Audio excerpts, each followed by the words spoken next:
Good evening. This is BelGeode, and we are back here in Skyrim VR, and it's early morning. And good morning, Tannia. You're up early. Well, all right. Tanya's sporting a lovely new outfit. Actually, they all are sporting a lovely new outfit that kind of looks like that, except a different color. It's a ranger outfit. It's different from the Terra armors. Figured I'd change it up a little bit. So, why are we back in Skyrim VR? Well, I wanted to show you the airship. I was hoping that I would have the opportunity to work it into the playthrough, but that really never happened because, let's face it, you can't take the airship to Solstheim. You can only fly it around Skyrim, so we really didn't have much of a need for it. But we're back on the main quest after finishing Dawnguard and some of the other miscellaneous stuff that we were working on. And we need to go to High Hrothgar, where this whole series started. But I figured I would kind of tie that in to showing you the airship, which is called the Dev Aveza. As a reminder, everything that I use in my Skyrim playthroughs is listed in the video description below. Notice I say listed and not linked. A number of you have asked about that. You can find everything on the Nexus mods. Just put in the names that I have down there in the search parameters for Skyrim Special Edition. You'll find it. All right, but I'm not going to do anything if I don't get out of bed, so let's do that real quick.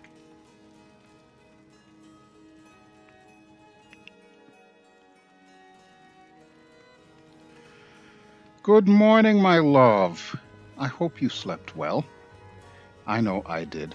Just from having you there, I got my lover's comfort buff, and I'm feeling really fine. All right.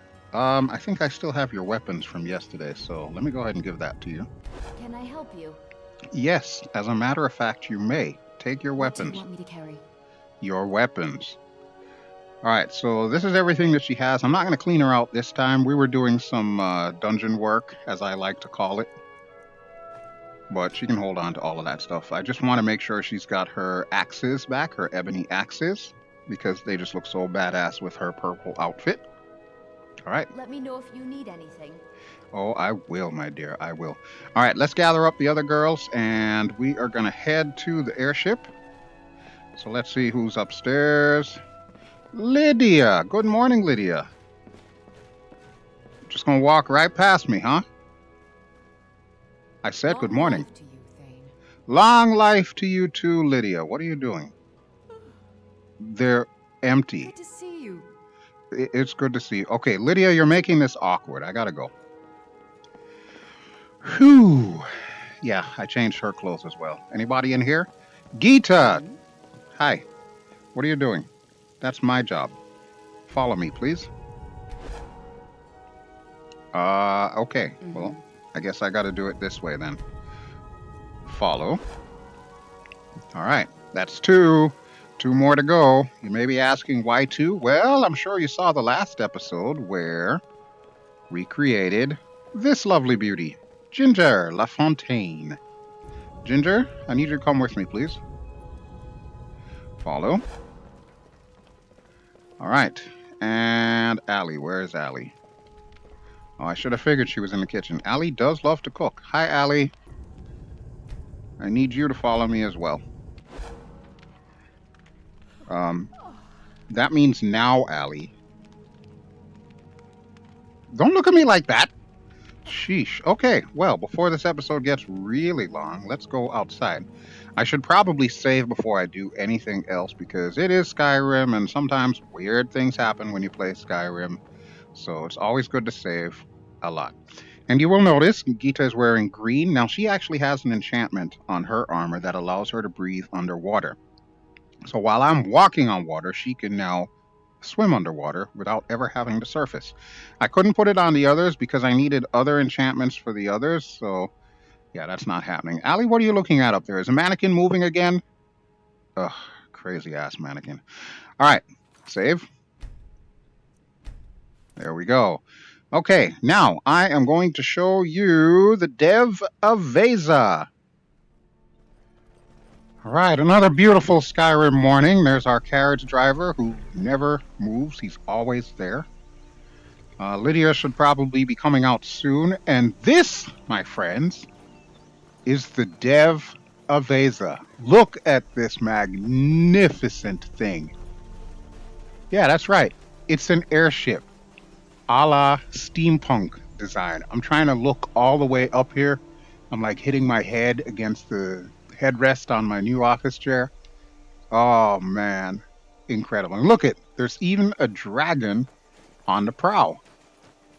So this is definitely an airship fit for a Dragonborn. Look at that. Hands down, this is my absolute favorite mod, aside from, of course, all four girls, which obviously I created. This one I love, but there are some caveats. It is not perfect in VR. If I were playing the regular 2D Skyrim, then there are other features that this thing has that we could utilize that we don't have in VR. Now, I don't know if that's because the creator of it really hasn't done much to update it very recently. I think the last time I saw an update was maybe a couple of years ago or something along those lines. But suffice to say, it does work in VR. And I'm going to go through all the caveats. But first, let me tell you how we found this. And for that, we're going to need the map. All right, so the first thing that I can show you on the map is where we are. This is, of course, Lakeview Manor. That is our home. And you'll notice there is an icon for the Dev Aveza. That's important because wherever you move this airship to in the grand land of Skyrim, it will park the icon where you stop it. So the icon follows you. It's real easy for you to find where you left your airship. Where we got it from was in the city of Solitude. And I'm going to try and maneuver myself around here. So this is Solitude, of course. You know Solitude is the capital of Skyrim, or at least Windhelm would have you think otherwise.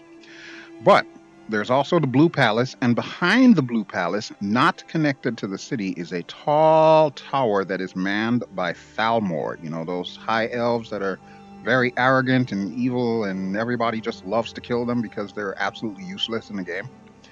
Well, that's where we found it. So when you get the Dev Aveza, it's going to have this funky looking wooden tower that extends all the way up to the top of the platform behind where the Blue Palace is, and the Dev Aveza will be moored next to it. Your task is simple. Climb the tower, kill all of Thalmor, get the grand loot chest at the top, and hop on the Dev Aveza. After that, it's yours. You can fly it wherever you want. So that's how we got it. It was literally that simple. And I can tell you that even though it is an airship, it is faster than walking or running around Skyrim. It's even faster than going around on a horse. However, don't expect to be speed racer in this thing. This is not an F-14 Tomcat. It's an airship, so it's still going to be kind of slow. So what we're going to do is we're going to take a look on the inside of the Dev Aveza. I'll show you around the ship and all the various rooms, and then we're actually going to take it for a flight. So my projected flight path, since I know we need to go to High Hrothgar to meet up with the Greybeards and progress the main story forward, we're going to go over Lake Ilinalta here. I always have trouble pronouncing that name. Ilinalta. Yeah, that's it. And we are going to cut through here. We'll go by Whiterun and Dragon's Reach because I really want to show you how beautiful those look from the air. And then we will gain a lot of altitude and see if we can park it either in the back courtyard or maybe if I'm really skillful, I can get it to the front steps area. That's the plan. All right, but we're going to need to get on board, aren't we? So here's what we do. If you have followers, your followers will come with you, but here is your first caveat. You cannot keep them on the deck. This is how we get up. Climb ladder. And after a few seconds, your followers will start teleporting their way up here as well. So you can see we've got 2, we've got 3, we're waiting for Gingy. There's Gingy. All 4 of them are here. You'll notice that their shoes kind of clip through the floorboards. That is not an issue with the airship itself. That's actually an issue with the outfit. I think I'm missing an additional mod that's supposed to add high heels to them so that their shoes sit flat. So don't worry about that. But the reason why you cannot have the ladies just kind of milling about the deck while you're moving is you need to be stationary on this ship. It's a kludge like anything else. It's a hack to Skyrim's movement system to allow this big behemoth of a ship to actually go places. It doesn't play nice with additional actors standing around on the deck. So, you may be wondering, how do we get around that? Well, we can go inside. This is the actual doorway to get us into the cabin. All right, so now we are indoors, and again, everyone is going to start spawning in. So I just like to move around and give them space because they're going to spawn in exactly where I am. So at least that way I know where they will be left. Now that we're on board, in order to get them to stay in place, obviously you're going to want to use their wait command. When you tell them to wait, they can still mill about in here and do whatever it is that they want to do, but they will not interfere with the actual flying process. And when you get to your destination, they will be here exactly as you left them. So it's pretty cool. Ghita, we're going to use you as the guinea pig for having everyone relax. Yes. So there we go. There's 1, there's 2, there's 3, and there's 4. Okay, so now they're just going to mill about and do their thing, and Tannia's going to do her love. Back from some adventure, I bet. all the time. Ever since we got married, this is what she does. And I'm going to show you around the ship. What do you need? Actually, you know what, Tannia? I don't want you talking to me the entire time while I'm trying to do this. So I'm going to have you follow me until I'm ready to fly the ship. So, don't look at me like that. You're in another world, I swear. I still love you, though. All right, so this is the main room for the Dev Aveza. And the important things in here, you've got the place where you can store weapons. And there are a lot of places around the ship where you can store weapons. This door going down goes to the lower deck. This is the upper deck. That is the door that we just came in. And all of this stuff is pretty much fixed with the exception of like the books and, some of that other stuff there you can pick up. But other than that, it will stay put while you're flying around. Nothing outside will affect the inside. So even if you were to get attacked, you can't destroy this thing. And it will continue flying and everything inside will stay in its place. Now, this storage cupboard is important because if you just want to grab as much loot as you possibly can in all the dungeons and then sort them out in the airship, you would put all your loot in here. And then you see that little lever off to the side? When you activate it, it will literally sort through your loot into the various categories and put them in miscellaneous chests around the airship. For example, let's go into the crafting room here. So as you can see, we've got our arcane enchanter. We've got our weapon plaques and all that good jazz. We've got our enchanter's case, which is where we would keep our soul gems. And we've got our potion case here, which is where we would keep any potions that we have. In fact, if I open it up, provided of course I can hit it just right, you will see I've already got potions there. Now, how they got there was exactly what I just explained. I put them in the main storage chest, and then it automatically sorted them when I flipped the lever, and it put all the potions in here. So if we ever need to find potions, all we need to do is just look for the nifty little potion chest and take out our potions. Pretty cool stuff. I don't remember if there is one. Yeah, Tanner's Vault. That's for your furs and whatnot. There should be one for herbs, but I forget exactly where it is, so we're going to bypass that right now. Oh, hi, Ghita. Are we bothering you? Am I being too loud here? What's going on? All right, you just chill. You just hold up the wall, okay? Yes. Yes. Moving on. This is the dining room. Seems pretty self-explanatory. It's got seating for 4. We have 5 people on board. We are not supposed to have 5 people on board. We're only supposed to have 4. Do we dump Gingy? Nah, we're not going to dump Gingy. But pretty self-explanatory. It's a dining table. Your characters will sit down around it from time to time and pull out their little piece of bread because they can't ever eat salmon and leeks. They have to just eat bread. I swear, you're all on a diet or something. It's wild. Um, you're gonna give me problems here because I need to move past you. Thank you. But yeah, that's the dining room. It's basically for decoration. That's all I can really tell you about the dining room. There's nothing really special about it. There's, nothing that you need to worry about with it. And then we have what I call the foyer. It's not really a foyer, it's more of a sitting room, or I guess a living room. And as you can see, Allie's already making use of the smaller love seat. We've got the couch there. We've got a book that we can read. Now we've got this thing over here. Whenever you find any Daedric artifacts, you can actually store them here. And I do have a book that I got from Hermaeus Mora. If I open it up, you should see it right there. I haven't read it yet. I'm kind of afraid to because I really don't like Hermaeus Mora. But it's stored right there. And that is another thing that's automatic. Any other Daedric artifacts that you get, it's going to put them there. Normally, it does cause the book to show up right there. However, it's not doing that right now.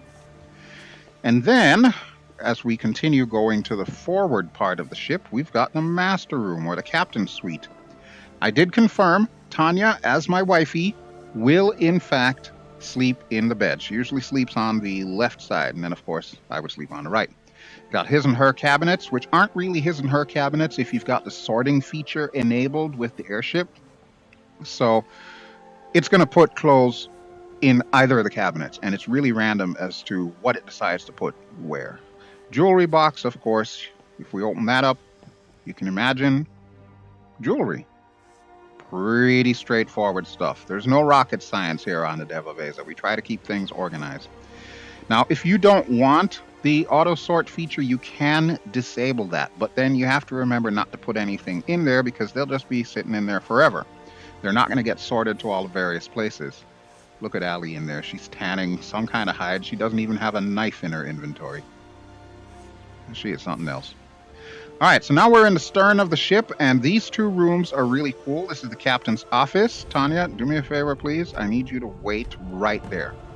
Do not move, because I know you. You're going to try and block me in. So this is my desk here, and as you can see, I've got a nifty little map. This map over here is a map of Skyrim. I believe the other is a map of Tamriel, if I'm not too mistaken. So it should be like everything that's in Tamriel. Pretty cool stuff. We got a little sextant there. We got all of my gold just lying around because, hey, the girls aren't going to steal from me. They live with me. And, of course, I've got my seat that I can sit down in. Look at that. Tannia, take a letter, please. No, I'm just kidding. Don't take a letter. Now, I want to call your attention to these two wardrobes over here. They're kind of special. So the one on the left, when you open it up, it is where you can keep your favorite weapon. Look at that. Activate weapon rack. So in my case, since I happen to have Dawnguard, or not Dawnguard, Dawnbreaker, the sword, if I activate the weapon rack, it's going to put Dawnbreaker in there, and I can close it. Got to remember to take it out when I'm ready to leave the ship, though. Now, the other wardrobe is even more special, because when you open it up, what you get is... ta-da! Not a damn thing. No, I'm kidding. False back panel. Look at that. Secret treasure room for the win. This is where all the heavy-duty loot goes. So, Centurion Dynamo Core, Flawless Amethyst. I usually put my Dragon Bones and stuff in there, but obviously the Dragon Bones have been moved since I had the auto sort feature on. We've got a safe as well that we can put stuff in, and that pretty much holds like all of our gems. So there we go. And when we're done playing around in a treasure room like Scrooge McDuck, we can close the false back panel and we can close the wardrobe. It's just like Narnia, but with treasure. Oh, hi, girls. What are you doing in here? You're going to block my way. You just teleported, and now you're blocking my way even more. You probably want to go to the library, which is, of course, this room right here. So all the books that we've ever picked up from the beginning of this playthrough, I've been storing them here because look at all of that book space. And then what won't fit, we can put in that little cupboard right there. Seriously, Ginger, that was rude. Yes? Yes, can you get out of my way? What are you doing? Do I have to fuss roll die you? Because I swear to God, I will fuss roll die you. Mind yourself. No, I will not. You are in my way. Oh, Seriously, hurry. come on. Move. Yes? Holy crap. Tanya, can you please tell them to behave? All I wanted to do was do a nice little tour for the viewers and show them our ship. Ugh. Better watch it, Ginger. I'm going to put you in the boiler room. Speaking of which, let's check out the lower deck. All right, so this will keep me safe from the girls. All right, so here's our main hall in the lower deck. Not much to it. I think it's kind of a little bit of a wasted opportunity, but I can't really think of what they could possibly put in here. So I'm okay with it. I'm okay with it. It's a common area. I can put the girls down there when they're just getting underfoot like they are upstairs, and they will wander around down here instead of upstairs because they don't know how to climb the stairs. Unless, of course, they're following me. So let's go to the stern of the ship. That's the rear of the ship. This is our engine room. And what I really love about the engine room is the fact that they've incorporated all of these Dwemer things. They could have easily just, said, oh, it's an airship. It works on magic or whatever. But they took the extra time to make it lore friendly. The Dwemer would do something like this, but it also has a dual purpose. This is also your heavy crafting room. So as you can see, we've got a smelter right there built into the ship. We've got an anvil right there built into the ship. And of course, we've got the workbench here. All of that is considered a part of the engine room, but the way that they did it, it all just flows together as one seamless organic unit, which I think is brilliant design. Now we've got the galley, aka the kitchen.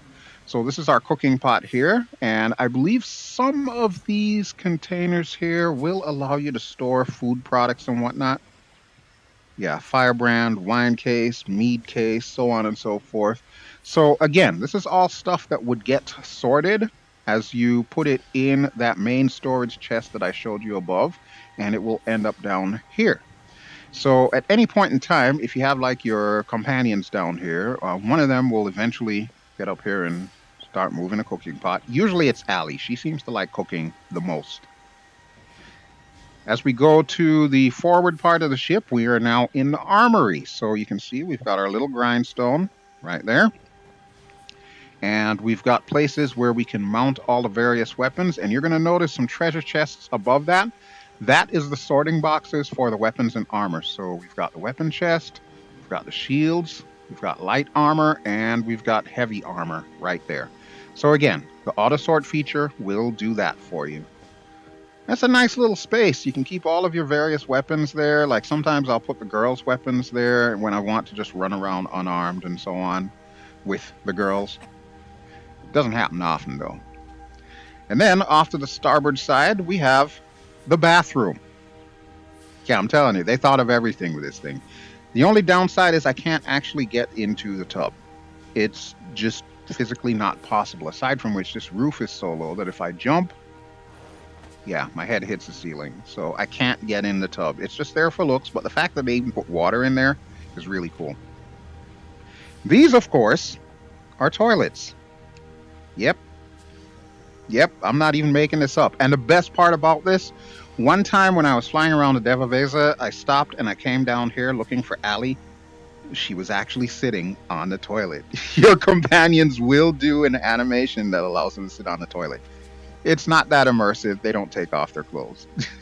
But it was still funny as hell. I'm like, are you serious? Usually I keep the store closed. That'll keep them from walking in there. And then the final space inside the Dev Aveza is the crew quarters. So, as I said, we got space for 4. So I guess technically, including myself, we've got space for 6 people. It's just not everyone can eat at the same time. But there you go. Now, the only downside with this room, your companions will not sleep in the beds. Yes, they have access to it, but there is no animation for them to actually climb into, say, the top bunk or anything like that. So it's pretty much just there for looks. And that is the entire interior of the Dev Aveza. So let's head back upstairs and hopefully no one will be blocking my way. Yes? That last step is a doozy. Hi, Allie. Let me close this door. Hmm? Hmm. Okay. So before I actually go flying with this thing, I kind of want to show you the behind the scenes or the nuts and bolts of this airship. So let's find a nice comfy chair to sit down. You know what? I don't want to sit there because there's going to be a table in my Yes? way. You again? I'm going to sit over here. There we go. Now, you may notice it is a little dark in here. I mean, look at it. It's all wood. These are the windows. There's not much to the windows. They're basically just slits, but they are reflecting the actual light outside or refracting the actual light outside.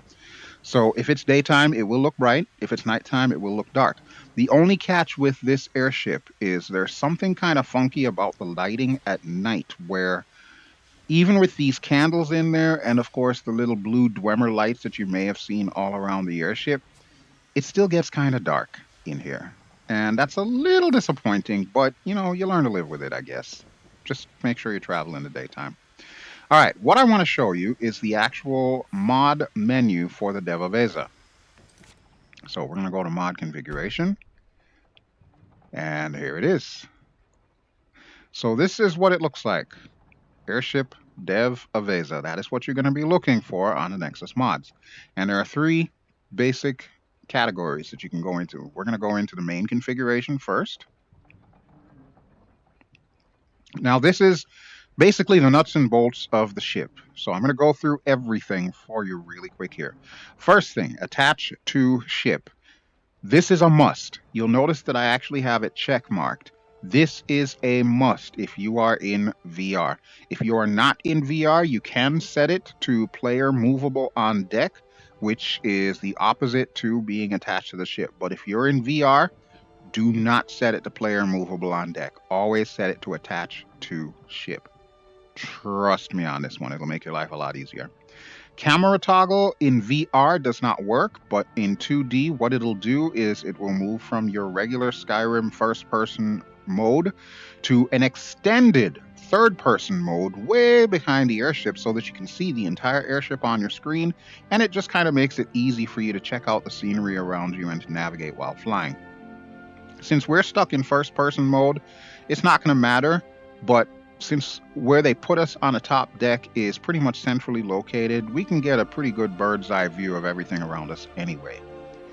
All right, so we move on to the interior. What you're looking at now is the full interior, which is honestly my absolute favorite. There is the original interior, which is a little bit less doohickeys and so on, and it is the same thing that if you caught the very old series that I did on regular Skyrim called Moon Path to Elsewhere, that's the one that was featured, was the original interior. There's also an alternate interior that comes from that time period as well, but it's again slightly different.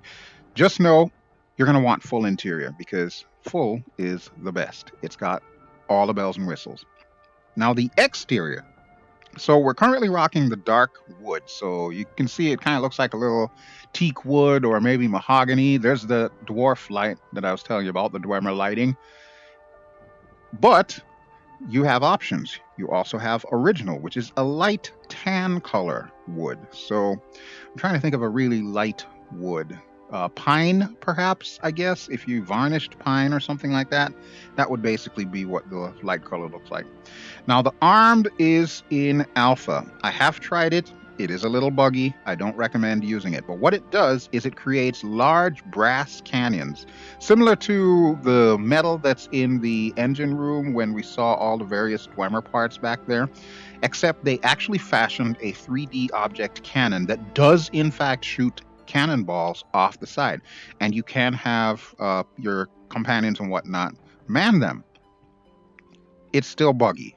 It doesn't really work that well, so I've chosen to leave this ship as unarmed. All right, moving on to the right side, we have all the various debugging functions. Now, lighting during flight is something I usually keep on. If you are following this channel because you follow my flight simming, you already know that is just an affectation of mine. I love having my cabin lights on, or at least my cockpit lights, when I'm flying. It's the same here, so I keep that on.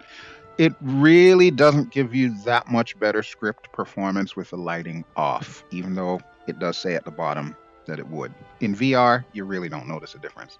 The next one, however, is pretty important: script latency flight stop. Now, the reason behind the script latency flight stop, with the Dev Aveza, you have to have at least 30 frames per second at all times. Otherwise, the script can get laggy and it can cause slight problems. So, to avoid the airship getting really, really stuttery, which it's probably going to do as we're flying around because I've extended my level of detail for Skyrim just so that we can actually see it from the air, you're going to notice that the airship gets a little bit stuttery.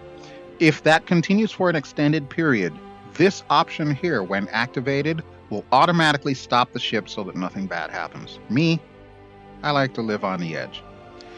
Dev Aveza Auto Sort, that's what we were talking about before. That's that little storage cabinet with a lever next to it. If you uncheck that, it will allow you to put whatever you want in whatever storage space you have on board. So, say for example, those two wardrobes in the captain's room. You can make them his and her wardrobes, as opposed to auto sort, which will just randomly shove clothes in whichever one happens to be available at the time. Debug, pretty self-explanatory. You can read it there. I don't really think I need to explain it. If something's going wrong, this is where you look. World space, location, altitude, and Z height. Now, this is kind of cool. It tells you exactly where you are in Skyrim. Now, it says unknown because we really haven't moved it for a while. But if we go to, say, for example, Whiterun, it will actually say Whiterun on there. The altitude is what I call AGL, above ground level. This is important, as I'm going to show you in a little bit, because you have to be within a certain amount of meters for that ladder that we used to be able to be deployed. You cannot park this ship way up in the sky and expect to just hop on and hop off. It doesn't work that way. You have to be within a certain range so that way you can deploy the ladder and use the function to climb up and down. The Z height, that would be our MSL, or our main sea level. How high are we above sea level?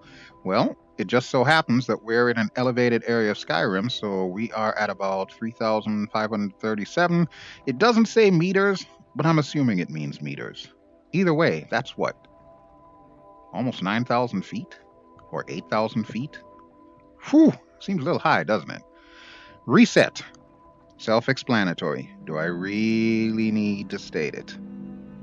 All right. Moving on, we'll go to advanced. And advanced is where you're going to find all of the actual controls. Now, this is the big gotcha for us VR users. See these nifty little touch controllers that we use to guide our characters around in Skyrim? You can't use them with this ship. It will not accept any of the controls for movement in this ship. You have to use the keyboard. What I have done, you'll see that I have NP, which of course stands for the numpad. So what I've done is the default keys for turning left, turning right are the arrow keys, the left and right arrow keys, and then forward and backwards are the up and down arrow keys. Everything else I've put on the numpad. So up and down is numpad minus, numpad plus for down. Strafe left is numpad divide. Strafe right is numpad multiply. The handbrake by default is already numpad 0. Dismount is numpad enter. And cruise control, which is a really useful feature that I'm going to show you, is numpad decimal point. That just makes it easy for me to find, because even though I'm in VR and I do need to slide my chair back up to the desk, I know where the numpad is and I know what the shape of the arrow keys feels like, so I can find them without having to lift up the headset. On the right-hand side, these are certain parameters for the ship. How fast do you want it to go? How heavy do you want it to feel? This is all here. So the ship mass, obviously, self-explanatory. How heavy is this thing? Is it like a yacht, or is it more like an ocean liner? How do you want this thing to feel while it's moving around? 8,000 is pretty good. Just keep it there. Upward power, I always put that to the highest setting because it takes forever for you to climb. So 6,000 is as high as it gets. Downward power, I don't mind that being a little bit less because obviously I don't want to crash into the ground. We'll discuss that in a moment. Forward power. This is as fast as it gets, 30,000. And you're going to see, even though it's fast, it's really not that fast. But it is faster than taking a horse. Backward power. There's only so fast I want to go backwards, so I'm okay with the default of 10,000. Turning power defaults at 100,000, which is perfectly fine for me. I want this thing to be able to turn. And strafing power, I don't mind if that's slow because that's usually for minor corrections left or right. So 2000 is fine. Auto docking feature I have never tried. It is in alpha. I guess the idea behind it is it's supposed to get you down to about 250 meters above the deck, so that way you can deploy the ladder and then it will probably automatically deploy the ladder. Never tried it. No intention of trying it in this episode. And then finally, collision awareness. That is another alpha feature that I have not tried. This supposedly will allow you to collide with things. That just sounds bad. That sounds all kinds of bad. I am not trying it. And then the final category is compatibility. All I can tell you, Legacy of the Dragonborn, I believe, is another mod. Just keep that on. It doesn't make a difference if you have it on or off. Dev Aveza still works. All right, so that is everything. So we'll back out of that. There we go. And we'll go ahead and get up. All right, so I think we are about ready to travel. Allie's got her breakfast. Ginger is wandering the halls. Tannia is still stuck there. Tannia, you know what? Why don't you sit down in the desk, baby girl? Here you are. Here you are. Has the store made us any money, by the way? We have a cozy little profit. Ooh. Here. This is your share, love. Why, thank you. 200 gold. Okay, well, that works for me. All right, I need you to do something. Sure. What can I do for you? Okay, what I want you to do is I want you to sit at my desk right there. Okay, got it. Look at me. Look at me. You're the captain now. Anything else? No, that's it. I just wanted to be a jackass. All right. So we are going to go to High Hrothgar. So I am going to show you how to fly this ship.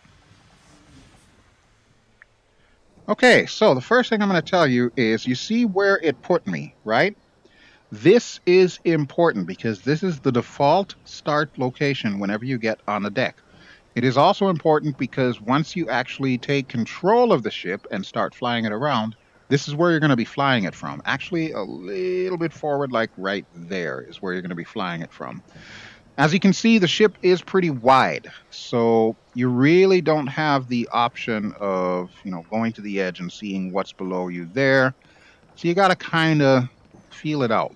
Take some time, fly around, try to see if you can get her into spaces. As long as you've got collision off, you're never going to collide with anything.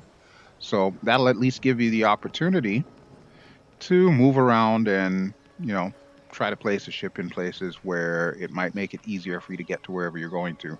See, there's Bleak Falls Barrows over there. That is where High Hrothgar is. And this is, of course, the tip of Lake Ilinalta. So we're going to go that way. We're going to turn around. We're going to go past Whiterun and Dragon's Reach, which is on the opposite side of Bleak Falls Barrow there. And then we're going to climb all the way up there until we get to the Greybeards and High Hrothgar. Now, to move the ship, we need to, of course, interact with the captain's wheel.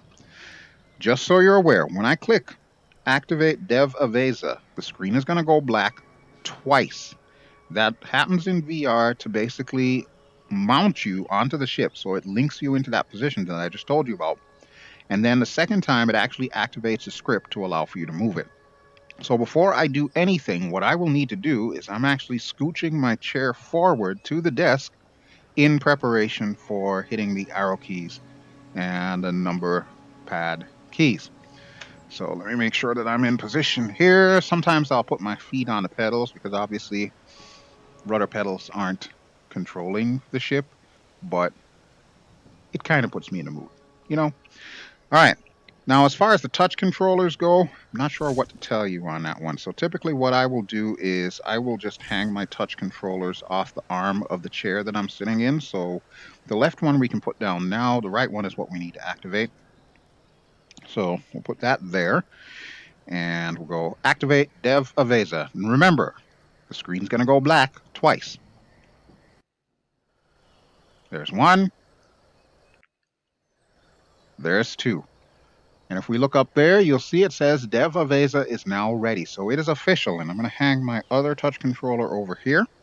Now, since I'm using VRIK, of course, I can see my character, so my hands are going to look weird. And the other thing with VRIK that is not 100% compatible with this, when you turn your ship, your character does not turn. So whichever way your character is facing, he or she will continue to face that way as you're flying. But we're going to circumvent all of that. So I have my left hand over the arrow keys and my right hand is over the number pad minus key. And that's going to be our first thing. We're going to go up. There we go. Now, the only real downside with this, as I stated earlier, I changed my LOD, or my level of detail, because I wanted to see more trees and buildings further out. That's a gotcha. You'll notice how it seems to be stuttering a little bit. That's because we are losing a little bit of FPS because of the fact that Skyrim now has to render all of the fine details of mountains and, of course, trees and all that various jazz. So, yes, if you don't mess with your LOD, this can be very, very smooth sailing. All right, I'm going to turn this around here. I think we're high enough up.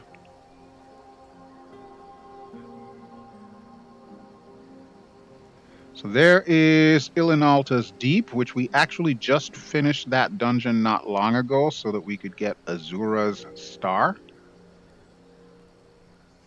And there we go. We want to go straight. So I'm hitting the up arrow right now. And I'm also gently touching the left arrow just to kind of steer us properly. You will notice when you steer left and right, she does kind of bank a little bit. Kind of like a sailing ship, I guess. But it is most definitely an airship. Now, as we keep moving on, the level of detail is going to load in like the extra trees. So you can see that little house over there. Right now, it looks like it's just on a tundra. Well, there's actually trees around there. And eventually, it will load the trees up. Remember what I was saying about the script latency? This is what's happening. Every second or every fraction of a second, it's calculating the movement and where the entire ship should be. So it's moving all of these objects at once. But note, it's only moving the external ship. It's not moving the internal ship. The internal ship is a completely different world space. So that's why the girls can, walk around and do their thing inside the ship without being affected by anything that's going on outside of the ship. And there's the trees, just like clockwork, as I predicted. Okay, so we're going to cut through this mountain here. Let me see. I do want to put it on cruise control, but before I do that, I want to make sure that we can actually get over these mountains. So let me see if I can give us a little bit more altitude. I'm not too worried about getting too high because we are going to High Hrothgar anyway. So yeah, we're going to want to really travel here. I don't necessarily recommend flying at night. It does get pretty dark, and even though this thing does have quote unquote headlights and navigation lights and all of that good jazz, they really don't do much for you as far as seeing what is going on in the world of Skyrim around you. I'm thinking we might be able to sneak through this little gully here. Yeah, that should work just nicely. I do like the fact that it does bind you to this spot because this is pretty much as centralized as you're going to get. You can look around naturally because you're in VR, so you can see what's going on behind the ship there. And we could do that for the other side as well. I'm not going to because my left hand is currently on the up arrow to keep us moving forward. But yeah, this is probably the best way to travel in Skyrim. Now, I have not yet gotten to that point in the main quest where, spoiler alert, you get to fly around on a dragon, but we've seen that before when we did the Dragonborn DLC, so we kind of have an idea of what that's like. It's really funky in VR. However, flying in this thing is absolutely sublime. It's just so peaceful. So what we can do is we can set up the cruise control. So I still have my finger mashed down on the up arrow, and I'm also going to press the decimal arrow or the decimal point, and then I'm going to let go both buttons. There we go. Dev Aveza cruise control set. So now I am literally hands free. But here's a catch with cruise control. It only works on forward. It does not work on any other direction, which is actually fine because let's say, for example, we're getting awfully close to that peak on the left hand side. We're probably going to want to swing out to the right a little, so we can still do that, and it's not going to mess with the actual forward speed that we're getting in this particular airship. And see, that is exactly why I increased the LOD. Look at that fortress, or whatever you want to call it, dungeon off in the distance. I believe that is Fort Sunguard, which we cleared out a long, long, long time ago. But yeah, you can actually see it. In fact, if you look really close, let me get the touch controller for my left hand so that way I can actually physically point. If you look like over in that direction there, you should be able to start to see Solitude itself. And then, of course, we've got Morthal on the opposite side of the mountain there, but you can see like the Blue Palace and everything up there where we actually got this airship from. And if we look off to the right hand side, you're going to see, first off, that little tower over there. That's where you fought the first dragon. Not Alduin, mind you, but the first one once you got to Whiterun. And they told you, oh, there's a dragon attacking. Yeah, that's the one that you fight. You can see we've got little clouds there. That's the other beautiful thing about this too, is the clouds will actually appear and disappear around you. It is really awesome. And even though I don't really recommend flying at night, when you've got the Aurora Borealis around you, it is absolutely sublime. Sometimes what I'll do is I'll fly, find a nice safe spot high enough up, and just stop the ship. That way I can walk around the deck and just check out the Aurora Borealis. It is amazing. All right, we're going to head towards Whiterun. So that is Whiterun right over there. Just going to skirt past this mountain here. You'll notice that things are kind of clipping in, clipping out. That is a Skyrim thing. There's nothing I can really do about that. It's just a thing. We got to live with it. But we are going to fly over Whiterun, and you can see Dragon's Reach all the way in the back there. That's pretty freaking cool. I love the fact that all of that stuff is in fact modeled and you can see it from the air. As a flight simmer, this is like the perfect storm right here. I enjoy the heck out of this. And speaking of storms, storms do not affect you when you are actually flying in this thing. However, it will reduce visibility, which can make it a little bit nerve-wracking if you're trying to come in for like a pinpoint landing or something along those lines. That can get a little bit tricky, but it is what it is. All right, so you're going to notice High Hrothgar up there. Let me get my right touch controller so that way I can point in that direction right there. That is our destination. So in order to get up there, we are going to need to gain a heck of a lot more altitude as we pass Whiterun. So hands back on the keyboard. Like I said, I know exactly where the arrow keys are, so that is usually my guide. And then, of course, I know exactly where the numpad is.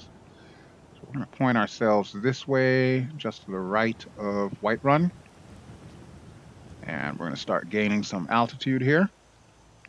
Now remember, cruise control is still on, and as long as I don't push the forward arrow, cruise control will remain on. But we can tell that we're going up because even though we're going forward, you can see that the mountain's starting to get a little bit lower as we move forward. So it's pretty straightforward stuff here, and it is just amazing. I know there are bugs. I know it's not perfect. Will it ever be perfect? Who knows? Because, we've got the mod maker for the Dev Aveza, the mod maker for VRIK, and, just Skyrim in general, throwing its own random bugs here and there. Can't always guarantee that everything is going to work 100%, but when it does work, it is an incredible journey. It's just so peaceful. Now, I hear you. I haven't talked about one crucial thing just yet, and that is, what happens if a dragon attacks you? This is, after all, Skyrim. Well, you will be pleased to know they cannot destroy the ship at all. There is no way a dragon can destroy the Dev Aveza. However, they can still attack you. So if they fly close enough and use their flame breath or frost breath, as the case may be, it will still hurt you, even if you are attached to the ship itself. So, what you can do in an instance like that, if you happen to be in an area where you know the dragon's going to be close enough for you to attack, and by the way, that sound that you're hearing is the little steam boilers giving more hot air to the balloon. I love stuff like that. I love the little stuff like that. There's Helgen, by the way, up there. Pretty cool, huh? You can actually see Helgen from there, and I think we can actually see some of the areas around Riverwood too. It's pretty cool. But yes, if a dragon attacks you, what you'll want to do is you want to stop your airship. What I will typically do, since I know Ali is rapid fire with those fireballs, is I will go inside the airship, grab the girls, come out on the deck. Of course, the girls are going to follow me on the deck, but they will not go over the edge of the airship. They will stay on the airship. And they will actually fight with ranged weapons. Tannia, of course, does not have a very good time because she is not a ranged character. She likes to use her axes. She won't be able to do a damn thing for you. But thankfully, that's not a problem I think you will have to deal with. That's only a problem I have to deal with. All right, so we're closing in on our destination, folks, and when we get there, I will be stopping this video. Now, I'm going to continue my own playthrough because, like I said, I'm doing the main quest. I'm at the point in the storyline, again, spoilers, where you have to convene a peace council between the Stormcloaks and the Imperials. So I spent the last couple of hours running around Skyrim. I actually didn't use the Dev Aveza, ironically. Ran around Skyrim and talked to the big bosses of each faction and got them to walk up here. And then I gave them like a day or two Skyrim time to actually make it up to High Hrothgar. And now, when I get there, we should be ready to convene the peace talks. And then we'll continue from there. But the whole point of this episode was basically just to show you the Dev Aveza. And folks, don't get me wrong, it is not perfect. Like any Skyrim mod, your mileage may vary. But this is the one mod that I have had the absolute most fun with. And again, disclaimer, aside from the girls. Obviously, the girls are way more fun than anything else. But I thoroughly enjoy this mod. And ever since I discovered it many years ago, I've wanted to be able to have something like this in VR. So for me, this is a dream come true, being able to fly around as the Dragonborn on my own personal airship, which also doubles as my own personal home as well as my companion's home, and just see the world. It really doesn't get much better than that, folks. It really doesn't. All right, so now comes the fun part. We're going to see if we can pull up just close to that front door. I don't think I want to park in the back because I don't remember what the back is like. Might not be a good idea to try and park in the back. But the important thing to note when we are landing, you will see on the right side those two funky looking knob looking things that are right on the top of the deck there. That is the ladder. That's where the ladder goes. So to activate the ladder, we are going to need to click on that. But remember what I told you earlier in the video. You have to be within a certain height from ground level in order for it to deploy the ladder. If not, it will not deploy. You're going to have to hop back on the ship, and you're going to have to lower your altitude until you get it within range to where it can actually deploy. And don't forget, we've got all kinds of funky stuff on the bottom of this ship. Even though I have collision turned off, I definitely don't want to hit all of that stuff on the bottom of the ship. So what we will do is we will see if we can gain enough altitude, and then we'll push forward and try to see if we can line ourselves up with maybe those two steps. Yeah, I think that should work nicely. Oh, one other caveat I should mention. Let me get the cruise control off here. Okay, cruise control is released. One other caveat I should mention. When landing this thing, or at least when docking it, you must be above Skyrim terrain. What does that mean? Do not be over a castle wall. Do not be over like a bridge or anything like that. It has to be natural Skyrim terrain, whether that terrain is mud, grass, the hot springs over in that direction somewhere, or snow. As long as it is over the actual terrain, and no, not the 3D rocks, the actual terrain, then it will allow you to extend the ladder. It doesn't matter if the ladder actually goes into the ground a little bit, as long as it's tall enough to where you can actually utilize it to get on and off the airship. That's really all you need. It's that simple. It's that simple. Look how big Skyrim is. So you can barely see the ocean over there. There's the Windhelm area. So off in that direction somewhere is Solstheim. Of course, remember, Solstheim is not a part of this map. It is a separate entity. So we'll never be able to get the Solstheim in this thing. But yeah, it's just so amazing that you can actually see the entire area of Skyrim. If we were to continue heading this way, we could eventually make it to Riften, and we could check out that neck of the woods as well. And believe me, it is just as awesome from the sky. Because remember, Riften is all like autumn colors and stuff. So that is a sight to behold. That I definitely would recommend if you do decide to get the Dev Aveza. Like everything, all the mods that I've shown you in my Skyrim playthrough are 100% free. I don't do paid mods at all. I love to showcase what the community has built, and honestly, in my opinion, this is the single best thing that people in the community have built is this airship. Okay, so I think we've got our final LOD for the High Hrothgar area. And stairs might be an issue. How close can I get this thing without it being too low that I'll bump my head on it? Because it will get physical. The ship itself is physical once you're stopped. So if it's blocking your way, you can't get around it. I'm going to push forward here.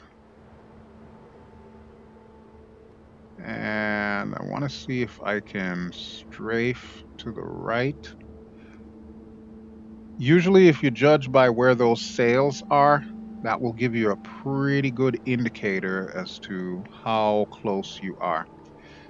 It's like flying a helicopter or any other plane for that matter. You're in VR, so use your depth perception, use your ability to look around to judge your landing.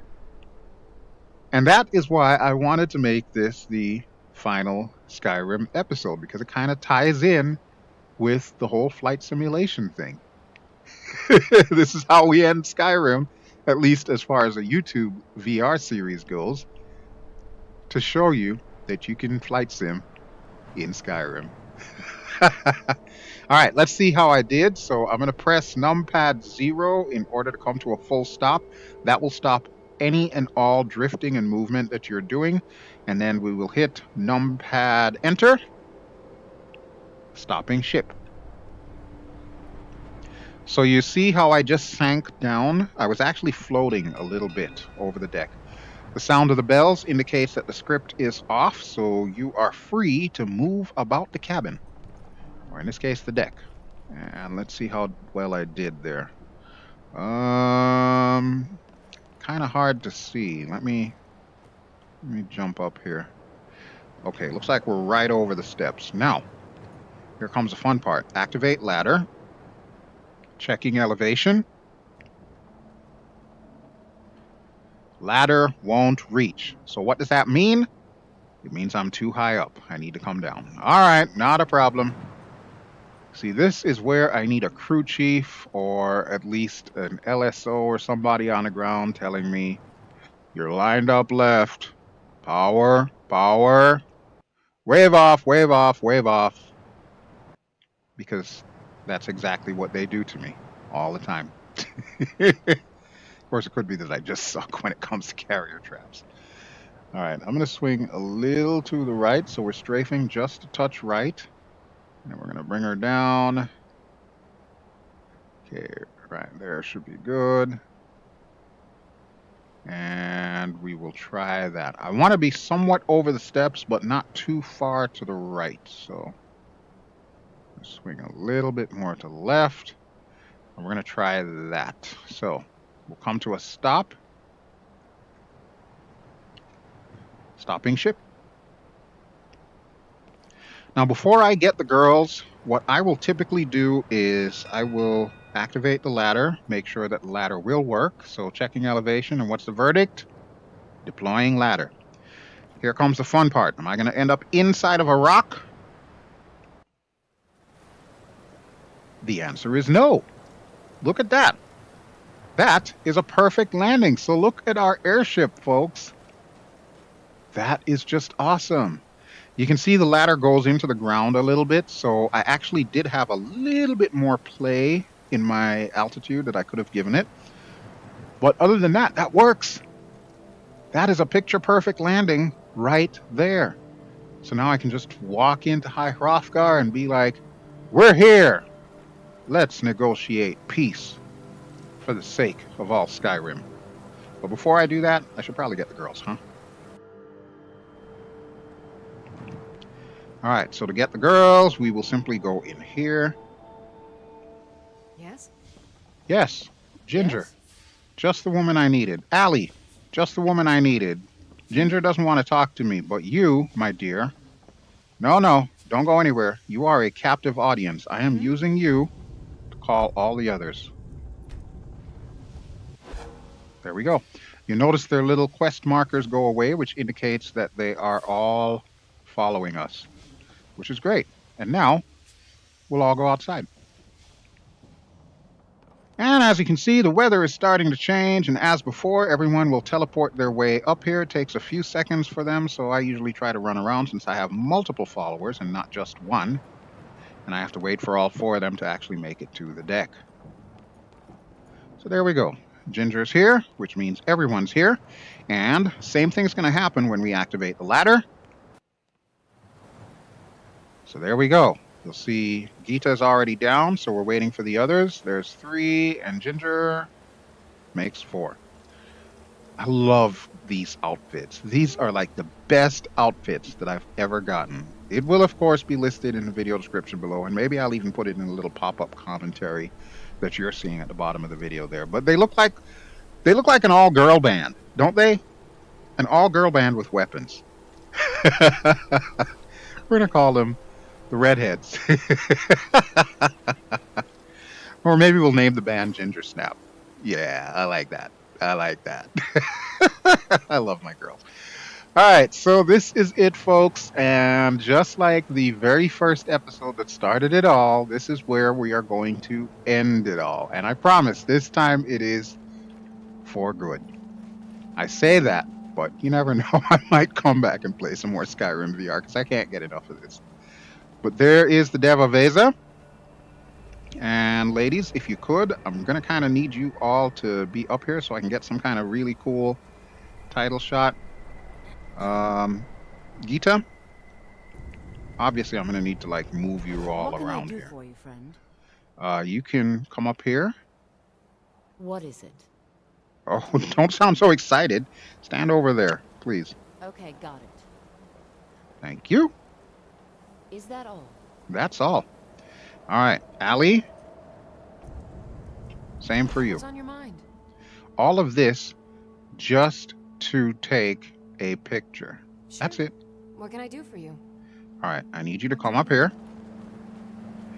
Ginger, I really didn't want you to move, but I'm gonna sort you out in a second here. All right, wait right there. Okay, got it. If you can get around Tannia, that is. That's it. Anything else? Ginger, you can stay exactly where you are. Can I help you? Yes, you may. Fine. Stay exactly where you are. What? Right there. Don't move. Right there. Actually, I didn't even need to tell her to do that. Will do. Okay, you're good? That it? That's it. And finally, Wifey. Wifey, I'm going to have you in between Ginger and Ghita. Brief as life can be in Skyrim, at least we'll have each other. You're always so extra, and you know what? I love that about you. I need you to do something. All right, what is it? What is it? I need you to stand right here. Right here. Okay, got it. Okay. Anything else? That's it. And you all look at me, and there is our title shot right there. So, thank you as always for watching. This has been BelGeode, and I know I've said my goodbyes so many damn times, but hopefully this is the last time. Just wanted to give you a bonus episode to show off the Dev Aveza and, of course, the new girl band of Ghita, Tannia, Ginger, and Allyanis. The Shrike sisters plus Miss LaFontaine. I'll even throw myself in there too because, why not? So now you can see big pimpin' here. Of course, I can't see Tannia. Oh wait, I wonder if I can push myself back. Yeah, let's do that. I'm gonna put myself. Tannia, don't mind me. I'm getting all up in your personal bubble here. See, this is why these videos take forever, because I'm always doing some stupid shenanigans like this. Oh, yeah, I forget. I can always move like so. No, I don't think that's going to work. I don't think that's going to work at all. And this, folks, is exactly why you tune in, right? I'll sort it out for the thumbnail. For now, I'm just going to tell you all bye. On behalf of the Shrike sisters and Ginger, thank you for watching. This has been BelGeode. I've been playing Skyrim VR and showing off the Dev Aveza. If you enjoy what you've seen, please feel free to give me a like and don't forget to subscribe if you haven't already done so. And I will catch you at some point in time. I don't know when. Whenever I feel like playing Skyrim again. Ciao.